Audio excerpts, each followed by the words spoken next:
Assalamualaikum warahmatullahi wabarakatuh. Jumpa lagi dengan channel 1001 Kisah Islami dengan judul Kisah Nyata Keajaiban Istighfar.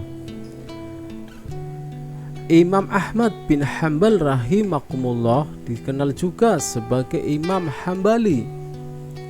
Di masa akhir hidup beliau bercerita, "Satu waktu ketika saya sudah usia tua, saya tidak tahu kenapa ingin sekali menuju satu kota di Irak. Padahal tidak ada janji sama orang dan tidak ada hajat. Akhirnya Imam Ahmad pergi sendiri menuju ke kota Basrah." Beliau bercerita, "Begitu tiba di sana waktu Isya, saya ikut sholat berjamaah Isya di masjid. Hati saya merasa tenang. Kemudian saya ingin istirahat.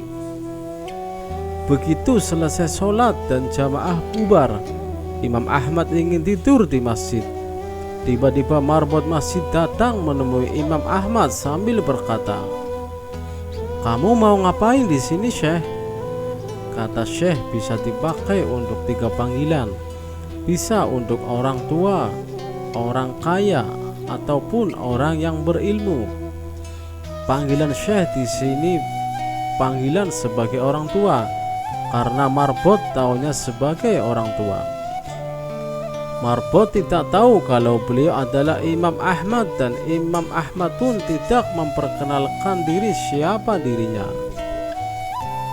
Di Irak semua orang kenal siapa Imam Ahmad, seorang ulama besar dan ahli hadis. 1.000.000 hadis dihafalnya, sangat saleh dan zuhud. Zaman itu tidak ada foto sehingga orang tidak tahu wajahnya, cuma namanya sudah terkenal. Imam Ahmad menjawab, "Saya ingin istirahat, saya musafir." Kata marbot, tidak boleh tidur di masjid." Imam Ahmad bercerita, "Saya didorong-dorong oleh orang itu disuruh keluar dari masjid. Setelah keluar, masjid dikunci. Lalu saya ingin tidur di teras masjid. Ketika sudah berbaring di teras masjid, marbotnya datang lagi, marah-marah kepada Imam Ahmad. 'Mau ngapain lagi, Syekh?' kata marbot. 'Mau tidur, saya musafir,' kata Imam Ahmad. Lalu marbot berkata, 'Di dalam masjid gak boleh, di teras masjid juga gak boleh.' Imam Ahmad diusir. Imam Ahmad bercerita, "Saya didorong-dorong sampai di jalan.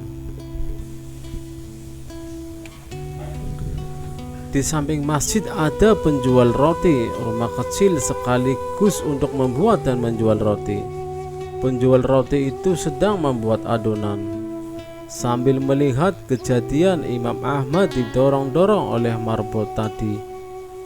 Ketika Imam Ahmad sampai di jalan, penjual roti itu memanggil dari jauh, 'Mari Syekh, Anda boleh nginap di tempat saya. Saya punya tempat meskipun kecil.' Kata Imam Ahmad, 'Baik.' Imam Ahmad masuk ke rumahnya, duduk di belakang penjual roti yang sedang membuat roti.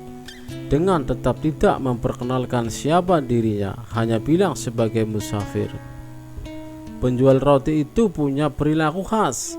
Kalau Imam Ahmad mengajak bicara, dijawabnya. Kalau tidak, dia terus membuat adonan roti sambil melafalkan istighfar. Astagfirullah. Saat memberi garam, astagfirullah. Memecah telur, astagfirullah. Mencampur gandum, astagfirullah. Dia senantiasa mendawamkan istighfar sebagai kebiasaan mulia. Imam Ahmad memperhatikan terus.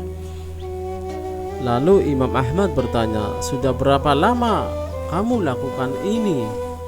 Orang itu menjawab, 'Sudah lama, Syekh. Saya menjual roti sudah 30 tahun. Jadi semenjak itu saya lakukan.'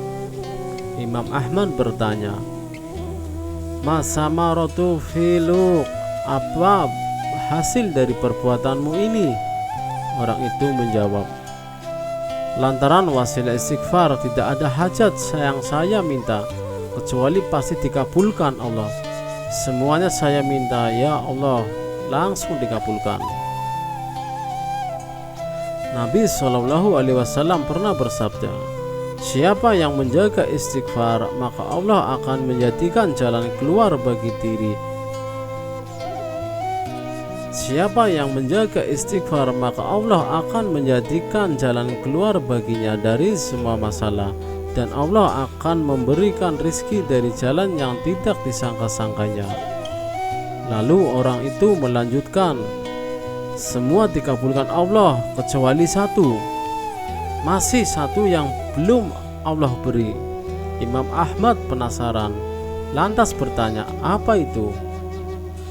Kata orang itu, saya minta kepada Allah supaya dipertemukan dengan Imam Ahmad. Ketika itu juga Imam Ahmad bertakbir, Allahu Akbar. Allah telah mendatangkan saya jauh dari Baghdad pergi ke Basra, dan bahkan sampai didorong-dorong oleh marbot masjid itu sampai ke jalanan. Ternyata karena istighfarmu. Penjual roti itu pun terperanjat memuji Allah. Ternyata yang datang di depannya adalah Imam Ahmad. Ia pun langsung memeluk dan mencium tangan Imam Ahmad.